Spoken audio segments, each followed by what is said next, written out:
Hello, my friends. I had a third divine vision. November 13, 1989. I am in the light. More and more light, intensely. This time it is a fuzzy hook, blur, that I see appear. Once again, I am pulled through the dimensions and I come out on the other side. It's completely different, and yet I feel the impression of contemplate God. There are like roots, only roots, a multitude of roots.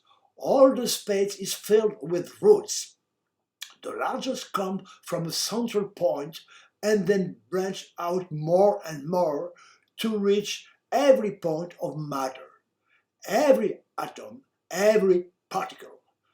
They are a densification of consciousness, strong for souls linked to material points, lighter with different degrees from the connection with life, much more subtle with also different degrees for the connection with the spirit, and many other perhaps. All these roots are pure energy that maintains the universe and conveys the intention of the boss, God. Text structure. The connection with the book of Revelation did not allow me to immediately set up the found elements. It represents only a master plan and unfortunately not a detailed plan. There were still a lot of uncertainties, especially in the color ratios in the central parts that I had a lot of trouble pinning down. I tried many more attempts during years. The relationship of colors and shape are interdependent in this very particular image. The slightest change unbalances the whole. I had a great deal of difficulty dissociating what must be a visible painted image from what is an animated image in light color. There are several images embedded in each other like the parts of a mechanical. But how do you put them together? According to me, the text of the book of Revelation is structured in 4 parts. There are a prologue, an address to the churches of Asia concerning a situation from the time of John's visions. It is anecdotal and does not have much to do with the painting, although I do find some of them. A description of places, a lot of commonalities with the natural light part of the picture. One can even say that this is the pictorial description with terms from another era of the painting which was surrounded. The dramatic action. I do not dwell on the horrors described to see what extent they are not the translation into ancient anthropomorphized language of simple sets of geometric lines. The heavenly Jerusalem, the calm after the storm, the message of hope. It is the description in very poetic and embellished terms of the final image of the painting. I had a fourth divine vision, deep dive into the light.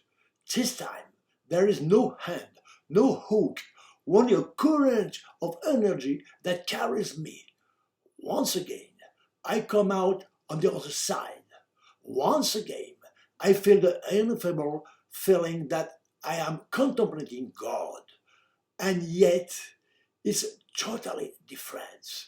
I see fractals in all directions, all kinds of embedded fractals. Fractals are geometric shapes that generate one in another, from large to small, and vice versa, in the manner of certain lace. Snowflakes are structured by fractals.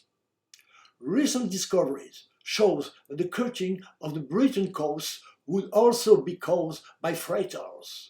From the smallest to the largest, the fractals are everywhere. They were discovered relatively recently, around 1960, with a French mathematician of Polish origin, Benoit Mandelbrot. This is the fourth and last vision of the divine that I will have.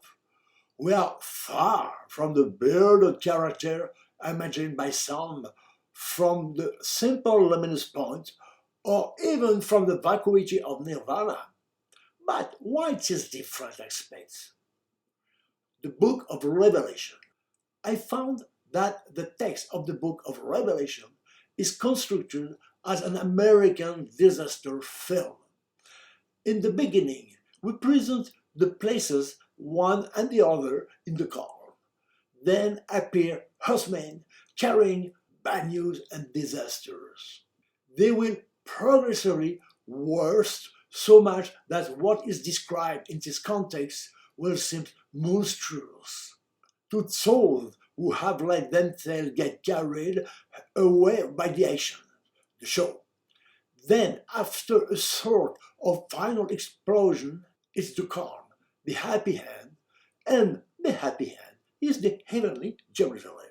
Those who only remember disaster are those who left before the end of the film, or who fell asleep.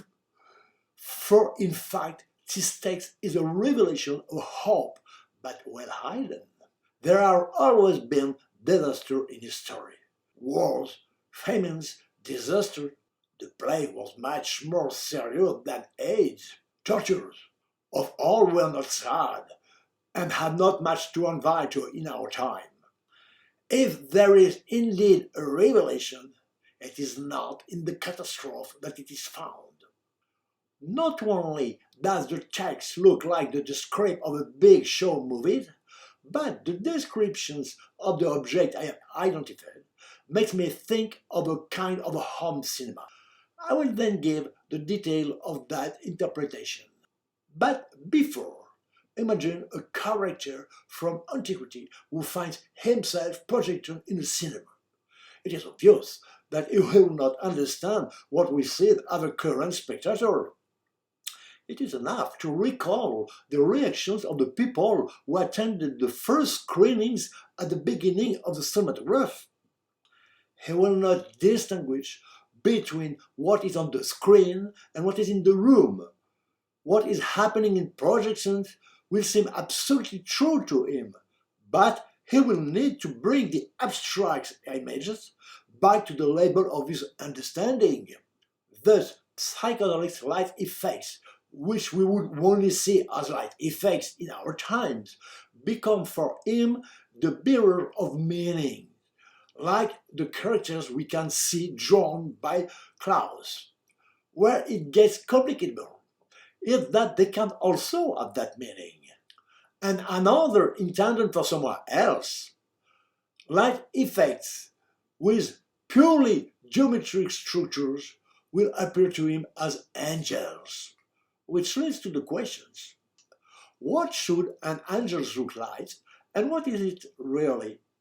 It would seem that it is an emanation of divine energy which would take a human form in order to be accepted by the person to whom it is addressed according to his degree of understanding. Personally, I have never seen one. This being said, this text is highly symbolic and has several hidden meanings nested in each other. The one that seems most obvious being the last important. The same description can have several meanings depending on the point of view in which one is placed and the degree of understanding that one can attain. It took me a very long time to delve into certain aspects, and it is not over. I mainly focused on what describes the structure of Extasium.